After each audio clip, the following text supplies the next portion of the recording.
There were some people that got the impression from our last video that the maximum output that the hypochlorous acid generator could produce is 200 parts per million. So we're just going to make another video.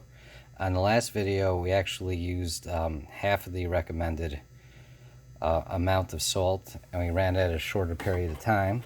For this one, I'm just going to we put it up to 1 liter instead of the full 2, which some of our competitors, they advertise when they give the statistics and the outcomes, they only do it at 1 liter.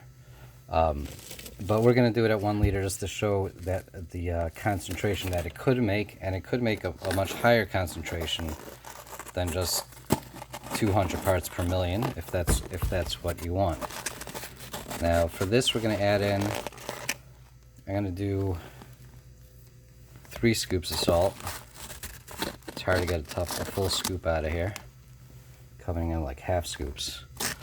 So I'll just do 4 scoops of salt, or 4 half scoops. And the purpose is just to show how many parts per million, which is ppm, how many it could produce.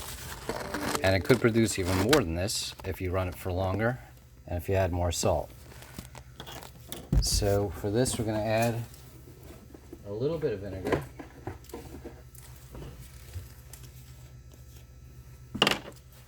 Just to keep it from keep it as hypochlorous acid as opposed to hypochlorite, so it won't be as corrosive. And now we're going to run this for a full cycle.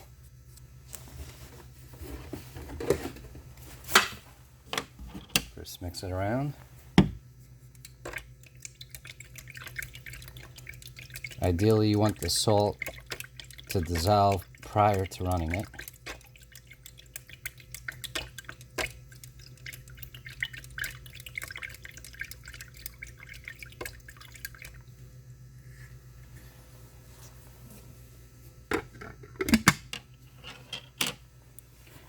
And now we're going to run it for 30 minutes.